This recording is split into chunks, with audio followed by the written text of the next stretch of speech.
مفتی خالد الازہری کے اصلاحی بیانات اور وظائف کے لیے مفتی صاحب کا یوٹیوب چینل سبسکرائب کریں۔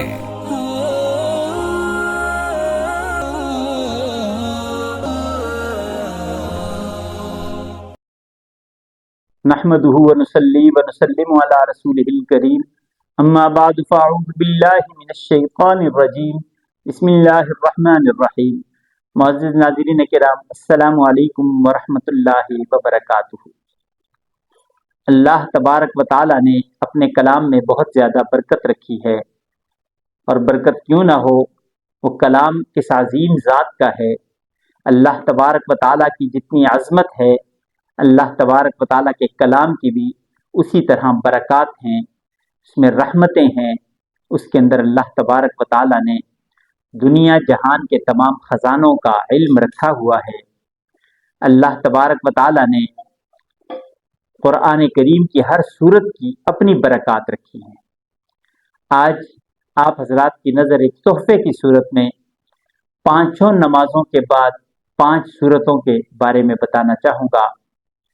جو شخص فجر کی نماز کے بعد سورہ یاسین کی تلاوت کرتا ہے اور تلاوت یہ معمول میں رکھتا ہے، سورہ یاسین باقاعدگی سے فجر کے بعد جو پڑھتا ہے، اللہ تبارک و تعالیٰ اس کے سارے معاملات کو اپنے ذمے لے لیتے ہیں۔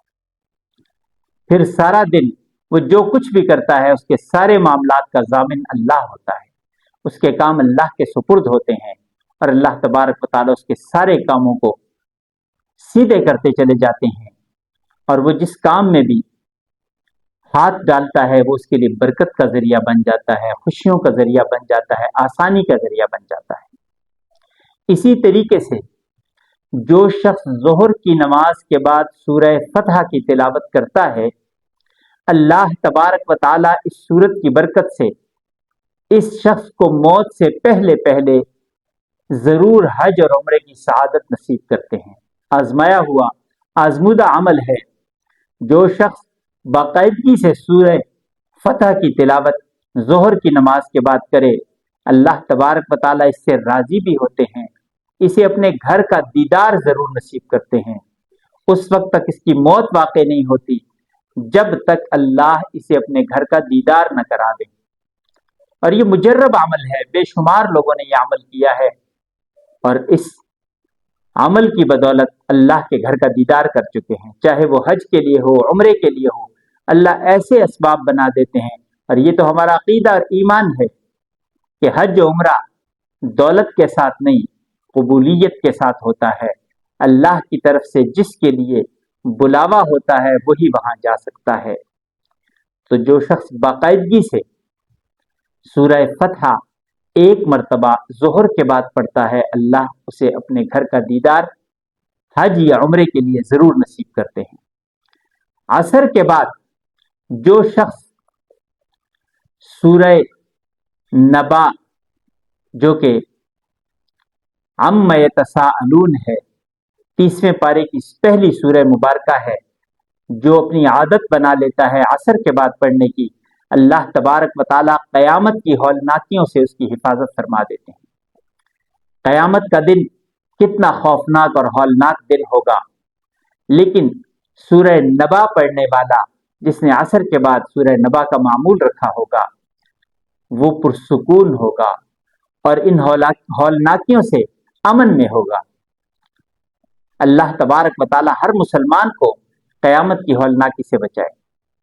وہ دن بڑا عجیب دن ہوگا جس کا منظر اللہ تبارک و تعالیٰ قرآن کریم میں یوں ارشاد فرماتے ہیں، یوم یفر المرء من اخیہ و امہ و ابیہ و صاحبتہ و بنیہ، کہ اس دن ہر شخص بھاگ رہا ہوگا اپنے بھائی سے، و صاحبتہ و بنیہ، اپنی بیوی سے بھاگ رہا ہوگا، بیٹے سے بھاگ رہا ہوگا، ماں باپ سے بھاگ رہا ہوگا، ماں باپ اولاد سے بھاگ رہی ہوگی۔ اسی طریقے سے فرمایا کہ اس ہولناکی سے یہ سورت پڑھنے والا اللہ تبارک و تعالیٰ کے حکم سے وہ محفوظ رہے گا۔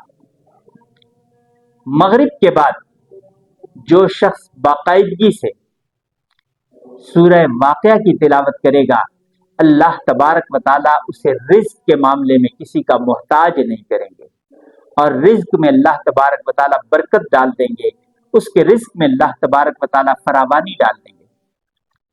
یہ باقاعدگی سے جو شخص کرتا رہے گا اللہ تبارک و تعالیٰ کے حکم سے، اس کے لیے یہ دنیاوی برکت کا باعث بن جائے گا، اور اللہ تبارک و تعالیٰ اسے حلال رزق میں برکت دیتے رہیں گے۔